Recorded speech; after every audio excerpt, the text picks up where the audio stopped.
So things are a little different today. Would you not agree? How many of you have felt the economy in your practice? How many of you are still feeling it this current year? Yeah.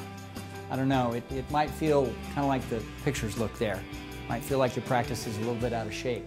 You know, I want to talk about a couple of case studies before I get into the lecture.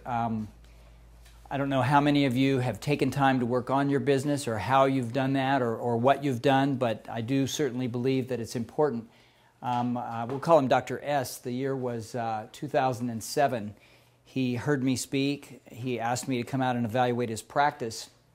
At that time, he had 6 full-time employees. He had a part-time associate. His average production for the previous 12 months was $93,000 a month. He was collecting $89,000 a month. He had 1,000 active patients. And actually, that wasn't too bad, you know. And his response was, I really don't think I need to do anything right now. And okay, that's fine. 3 years later, in December of 2009, he approached me and he said, you know, desperately got to turn this thing around. I'm not sure what's happening. And I said, well, I do. It's called a recession. And then I kind of mumbled under my breath, and a lack of attention to your business. He didn't hear that part. And when I reevaluated the practice, he had 3 full-time employees. The associate doctor was gone. He was down to $67,000 a month in production, collecting $52,000, and he only had 500 active patients. So he lost quite a bit in 3 years. And he hired me, and you know, I told him, I said, it may be too late. And it was really on the verge of being too late. And part of why it was too late is because his attitude of surviving had vaporized. He just had lost interest. His passion was gone. He had been kind of beaten down. And so by the end of the year, he just said, I'm done. I can't deal with it any longer. I'm selling out. And he ended up selling the practice for less than $400,000. And it's a shame to see people give up. And I think that maybe everybody gets to a point. I can't speak for myself. I can't speak for you. But I see a lot of people, as we get older and our passion wanes, it makes sense. And I don't know what all contributed to his giving up, but he did.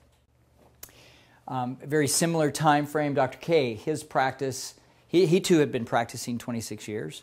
And he asked me to evaluate his practice after I lectured to the Glendale Academy of General Dentists, which is where I met him. He says, come on out, do an evaluation. He had 5 full-time employees, averaging $62,000 in production, $58,000 in collections. Had 1,500 active patients. Again, not a bad practice. What we did with him is, I remember we sat down at a golf course over lunch, and we talked about the direction he wanted to take his practice, the areas that he thought were deficient in his practice. I evaluated the practice. I gave him my input as well, and we customized a 2-year training program.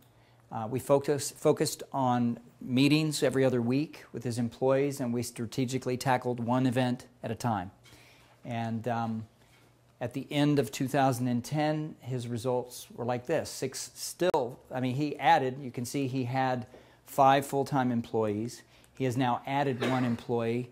His production was up to 83, collections up to $75,000 a month. And he, after going through his charts and purging, we realized he only had about 1,400, which I'm sure would be the case with most everyone here. 2011, I call this guy every year. He's still an active client. I go in there about once a quarter now. I update his numbers routinely. And last year, he was averaging 81, collecting 82.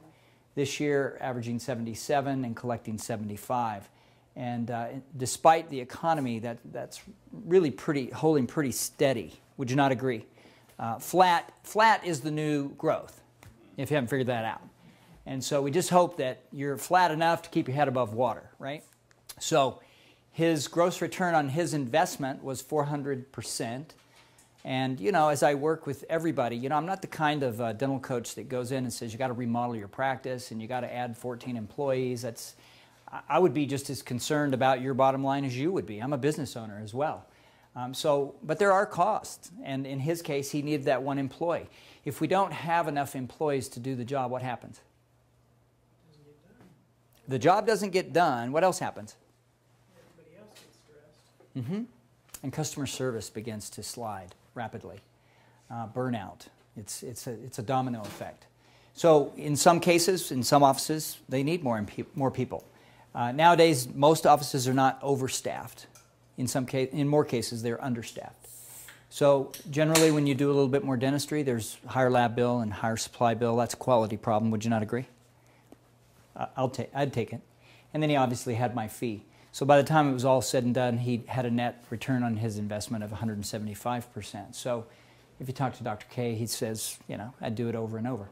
I don't attribute that to me.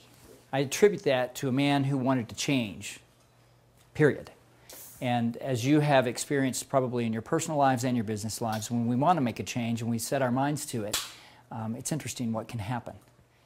Sometimes, guys, we just have to take a leap of faith and realize that, you know, if we just start right here within and change our attitude toward our business, things can change. It's tough enough. You know, my mood went really south today when I turned on the news and I started listening to what I was hearing about the economy. And I finally thought, you know what? I have the power to press off. Now, I'm not going to stick my head in the sand and choose to believe that we're not in tougher times, but I can choose to not let it beat me. I can choose a lot of things. I can choose to accept that working on my business is necessary, plain and simple. If you choose not to work on the business, then it is one that works against you, not with you.